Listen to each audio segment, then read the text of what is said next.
Security force তারা বাইরে ছিল, কিন্তু ইমার্জেন্সি কমপ্লেক্সের সামনে সশরীরে উইথ উইপন্স থাকার কথা ছিল, আমরা সেটা দেখি নাই।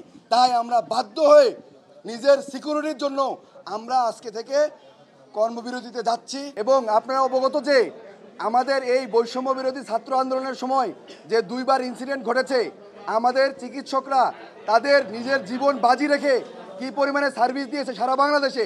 ঢাকা মেডিকেল কলেজে আমরা দেখেছি ডক্টররা চিকিৎসা সেবার পাশাপাশি তারা নিজের পকেট থেকে টাকা দিয়ে ওষুধ কিনেছে, তাদেরকে খাবার দিয়েছে এবং তারা 24 ঘন্টা 36 ঘন্টা 72 ঘন্টা পর্যন্ত চিকিৎসা সেবা দিয়েছে।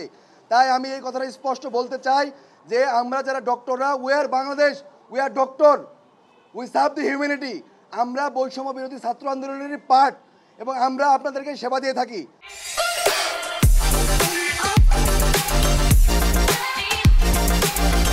তবে আমরা জানি গতকালকে কিছু ঘটনা ঘটেছে। প্রথম ঘটনা, আমাদের নিউরোসার্জারি বিভাগের একজন রেসিডেন্ট সে রুগীকে অপারেশন করার জন্য অপারেশন থিয়েটারে যায় এবং সেখান থেকে রুগীর লোক তাকে বের করে তার উপরে ধস্তাধস্তি করে, তাকে মারে এবং তাকে সেভ করার জন্য আমাদের আরেক ডক্টর ওখানে যান এবং যাওয়ার পরে তাকে আক্রমণ করে অতর্কিতভাবে এবং তার কলার ধরে 201 নম্বর অপারেশন থিয়েটারের সামনে থেকে ডিরেক্টর স্যারের রুমের সামনে নিয়ে আসে 200 থেকে 300 মিটার মারতে মারতে। এবং এখানে নিয়ে এসেও তারা ক্ষান্ত হয় নাই। ডিরেক্টর স্যারের রুমের সামনে যে পিএ আছে সেই চেয়ারে তিনি বসেছিলেন এবং এই পিএর চেয়ারেও তার উপরে আক্রমণ করা হয়। আমরা দফায় দফায় বৈঠক করেছিলাম এবং বৈঠক শেষে আমাদের দুইটা সিদ্ধান্ত হয়েছে। 1 নম্বর সিদ্ধান্ত, অনতিবিলম্বে 24 ঘন্টার মধ্যে যারা আক্রমণ করেছে আমাদের চিকিৎসকদের উপরে তাদেরকে গ্রেপ্তার করতে হবে। এবং 2 নম্বর দাবি ছিল যে আমাদের সিকিউরিটি নিশ্চিত করতে হবে। আমরা যারা ইমার্জেন্সি সার্ভিস দেই, আপনারা দেখেছেন যে যারা ইমার্জেন্সি কমপ্লেক্সে থাকেন কত রুগীর লোড থাকে এবং ইমার্জেন্সি সার্ভিস দেওয়ার জন্য আমাদেরকে যথেষ্ট পরিমাণ আর্মি, পুলিশ এবং অন্যান্য ফোর্স এখানে থাকবে এবং সশরীরে উপস্থিত থাকবে উইথ আর্ম।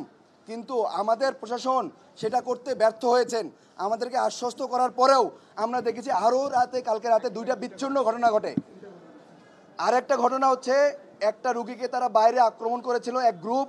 ওই গ্রুপ সেবা নেওয়ার জন্য ঢাকা মেডিকেল কলেজে এসেছিল ইমার্জেন্সি রুমে এবং তার যে অপোনেন্ট গ্রুপ ছিল সে ঢাকা মেডিকেল কলেজের ইমার্জেন্সি কমপ্লেক্সের ভিতরে ঢুকে চাপাতি দিয়ে কূপে তার হত্যা নিশ্চিত করে এখান থেকে চলে গিয়েছে। তাহলে আমরা দেখতে চাই যে এখানে রুগীও সেফ না। আপনারা কোথায় সেবা নিতে আসছেন? এখানে রুগীও সেফ না। আরেকটি কথা বলতে চাই, পরে আরেকটা ঘটনা ঘটেছে। আরেকটা ওসেকে, আমরা জানেন যে ইমার্জেন্সি রুমে ওসেকে একটা ক্রিটিক্যাল রুগী এসেছিল ক্রনিক কিডনি ডিজিজের, সেই রুগী মারা যায়।